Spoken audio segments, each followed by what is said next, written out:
आज मी पहिल्यांदा आलेले आहे आणि खूप छान वाटलं आज इथे येऊन. मुळात आम्ही स्टेशनवरती उतरलो तेव्हा सवाष्णींनी आमचं औक्षण केलं. त्याच्यातच सगळं काही आलं की कुडाळ म्हणजे काय आहे, इकडची माणसं काय आहेत. माझं सासर इकडचंच आहे, रत्नागिरी कोतवडे. माझं माहेर आजोळ आहे, राजापूर. त्यामुळे तू म्हणालाच तसं कोकणाशी नाळ जोडलेली आहे आणि कोकणाबरोबर एक खूप वेगळं नातं आहे, जीवाभावाचं नातं आहे. म्हणजे इथे आल्यानंतर मुंबईची आठवण येते, पण इथे कधी येतो याची ओढही लागते.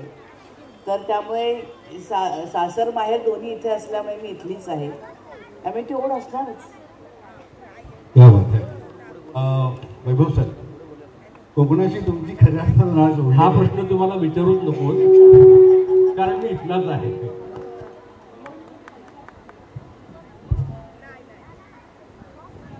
तरी नाही, मी काय सांगू, म्हणजे मी भलेही गेली आता 20-25 वर्ष मुंबईमध्ये आहे, पण एकही दिवस म्हणा किंवा एकही क्षण माझा असा जात नाही की कोकणातल्या मेमरीज माझ्या किंवा त्या स्मृती, त्या आठवणी माझ्या मनात नसतात.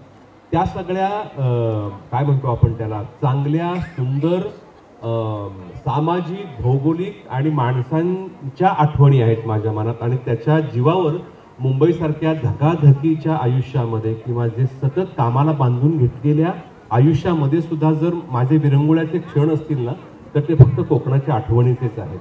सो मी काही वेगळं सांगायला नको की मी पनवेल सोडून जेव्हा आमची गाडी जेव्हा त्या रस्त्याला लागते तेव्हा मी पर्यंत भरलेला असतो त्या सगळ्या आठवणींनी. आणि मला खरंच सांगतो, मुंबईत मला जावंसं कधीही वाटत नाही.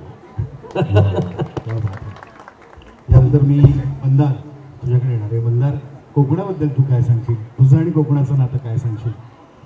नमस्कार कुडाळकर, मी कोकणात आलो आहे.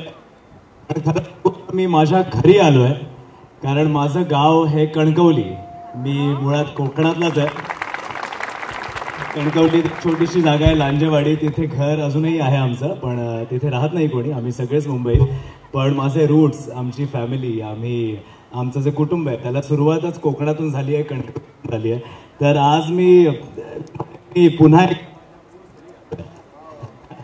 माहेरी आलास ना, थोडक्यात माहेरी आलास. वा वा, त्या चेहऱ्यावरती ते दिसतंय, तो आनंद दिसतोय माहेर म्हणायचा. वा वा. म्हणजे माझं गाव आहे गोवा, पण माझी आते राजापूरला असते, तर थोडंफार कधीतरी जाणं होतं. आणि कोकण म्हटलं की माती, झाडं, निसर्ग, जो आम्ही कामासाठी मुंबईत, पुण्यात जेव्हा राहत असतो तेव्हा आम्ही कुठेतरी तो मिस करत असतो. त्यामुळे कोकणात जेव्हा जायचं असं कळलं तेव्हा इतका आनंद झाला, कारण की ही मालिका जी आहे ती मुळातच कोकणातला विषय आहे, कोकणातली मालिका आहे. त्याच्यामुळे इथून सुरुवात होते, त्याचा खूप आनंद आहे. आणि सुकन्याताई जसं म्हणाली की इतक्या छान आणि गोड पद्धतीने स्वागत केलं, त्यामुळे इतकं छान वाटलं. हे प्रेम जे आहे ते अनुभवायला आम्हाला इथे म्हणजे येऊन हे अनुभवता येतंय, त्याबद्दल खूप छान वाटतंय. आणि कोकणातली माणसं, भाषा, ह्यात गोडवा आहेच, त्याच्यामुळे तो आता अनुभवायला अजून मिळणार आहे. वा वा, क्या बात आहे. आणि इथे ज्येष्ठ काका आहेत, त्यांच्याशी सहज गप्पा मारताना गावाबद्दल ते सांगत होते आणि बोलताना ते फार छान म्हणाले की इकडची 80% जमीन देवाची, या गावची. असं काहीच आहे? ही सगळीच गोड माणसं, देवाची माणसं ती सगळी या जमिनीवरती राहत आहेत. क्या बात आहे. आणि हो, गोव्याचीच ना, पण गोव्याला कोकणातूनच जावं लागतं. आणि मी म्हणजे आम्ही येताना ट्रेननी आलो. ट्रेनचा जो प्रवास आहे तो काही वेगळाच आहे. आणि ट्रेन आणि येता सगळा निसर्ग बघणं म्हणजे मजाच आहे. वा, थँक्यू. यानंतर आपण जाणार आहोत स्टार प्रवाहाचे बिझनेस हेड श्री सतीश राजवाडे सरांकडे. सतीश सर, काय सांगाल तुमचं आणि कोकणाचं नातं? आणि तुम्ही कोकणाच्या मातीचा दरवळ, त्याचा गंध असणारी मालिका 28 एप्रिलला सगळ्यांच्या भेटीला आणतात, हे अतिशय गुणी कलाकारांच्या माध्यमातून. तर आधी कोकणाबद्दल, मालिकेबद्दल नंतर बोलू. नमस्कार. सर्वप्रथम तुमच्या सगळ्यांचं मनापासून खूप आभार मानतो की तुम्ही अशा पद्धतीने आज इतक्या उपस्थितीत आमचं इतकं छान स्वागत केलं. खरंच मनापासून खूप खूप आभार तुमचे. मी मुंबईत माझा जन्म जरी झाला असला तरी माझ्या आईवडिलांचं गाव हे देवरुख आहे आणि मी निव्याचं आहे. आम्ही निव्याचे राजवाडे आहोत. त्यामुळे रक्ताचं नातं आहे कोकणाशी. आणि अशा निसर्गरम्य वातावरणात, अशा निसर्गरम्य परिसरात आमच्या मालिकेचं चित्रीकरण होणार आहे आणि ह्या भागाचं रिप्रेझेंटेशन होणार आहे आमच्या मालिकेमध्ये. ह्याचा खरंच खूप खूप अभिमान आहे. बऱ्याच वर्षांपासून आम्हाला कोकणातल्या मातीतली मालिका बनवायची होती आणि आज ह्या मालिकेच्या निमित्ताने ते आमचं स्वप्नसुद्धा पूर्ण होतं आहे.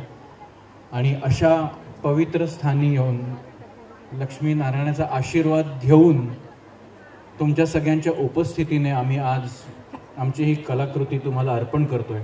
तुम्ही आज इथे आल्याबद्दल, आम्हाला एवढा उदंड आशीर्वाद दिल्याबद्दल मनापासून खरंच खूप आभार. अमित, मी तुझ्याकडे येईन. तुझं कोकणावर असणारं नातं. नाव खेडेकर, त्यामुळे निश्चितच लक्षात आलं असेल. माझं गाव इथलंच, कोकणातलंच, रत्नागिरी खेड. भरणा नागाला अजूनही घर आहे. पण जसं इथले बरेच लोक कामानिमित्त मुंबईत जातात, तसंच माझ्याही घरच्यांनी कोकण सोडून ठाणे तो प्रवास केला कामानिमित्त. पण त्यानंतर पुण्यात राहायला गेलो मी आणि नाटकाचे प्रयोग करताना कोकणात येणं जाणं हे कायमच राहिलं. त्या नाटकांच्या प्रयोगांमध्ये जेव्हा कुडाळला मी यायचो, इथे बऱ्याचदा मी प्रयोग केले, तेव्हा पण जे प्रेम प्रेक्षकांकडनं मिळायचं ना, तसंच मला आत्ता तो फील येतो. वा, त्यामुळे थँक्यू सो मच. तुम्ही इतक्या प्रेमानं इथे सगळे उपस्थित राहताय आणि आम्हाला इतकं प्रेम देताय. हेच प्रेम असंच आमच्यावर टिकवून ठेवा. तुमचा आशीर्वाद असाच आमच्यावर ठेवा आणि या मालिकेला पण तेवढंच प्रेम द्या. इतकंच मी तुम्हाला सांगेन. Thank you so much. थँक्यू. खरं तर असं म्हणतात गाव सुटतं, पण भाव मात्र सुटत नाही. गावाशी जोडलेलं नातं मात्र कधी तुटत नाही. आता अमृता आहे माझ्याबरोबर आणि अमृताचं फक्त अमृता असं मी म्हणत होतो, पण अमृताचं नाव अमृता मालवणकर आहे. नाही, माळवदकर आहे. माळवदकर, अच्छा, ओके. हा, पण मला थोडा आनंद होतो कधी कधी की माळवदकरचं मालवणकर करतात आणि मला विचारतात कोकणातली आहेस, तेव्हा मला असं नाही म्हणताना असं होतं की मला हो म्हणता यायला हवं होतं. कारण मला कोकण हे खूप खूप जास्त आवडतं आणि ते आपण म्हणतो ना, एखादी गोष्ट जेव्हा आपल्याकडे नसते तेव्हा त्या गोष्टीचं जास्त अट्रॅक्शन असतं.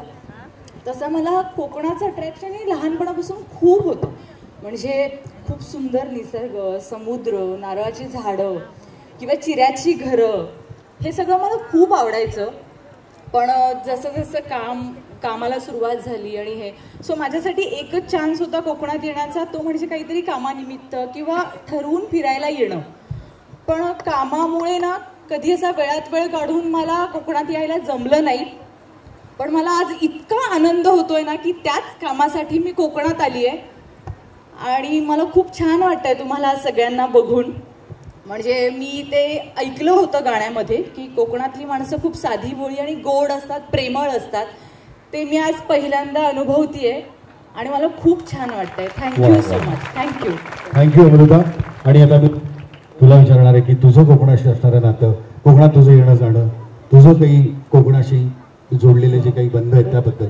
ॲक्च्युली माझी नाळ कोकणात म्हणत जोडली गेलेली आहे. कारण माझे आई बाबा कोकणातलेच, त्यांचा जन्म इथेच झाला होता, पण कामानिमित्त मुंबईला आले. पण त्यांनी कटाक्षाने एक गोष्ट पाळली होती की वर्षातून 3 वेळा तरी, म्हणजे शिमग्याला 5 दिवस गावी यायचं, परत गणपती आणि मे महिन्यातून आंबे खायला.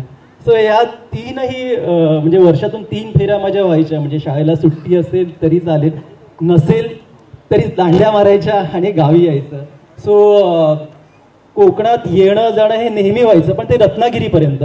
रत्नागिरीच्या पुढे आलो नव्हतो, पण आज इथे कुडाळपर्यंत आलोय. खूप छान वाटतंय आणि खरंच खूप छान फील होतंय की मी पहिल्यांदा, म्हणजे एवढ्या वर्षातून पहिल्यांदा कोकणात शूट करतोय. तर खूप धमाल मजा येते. थँक्यू.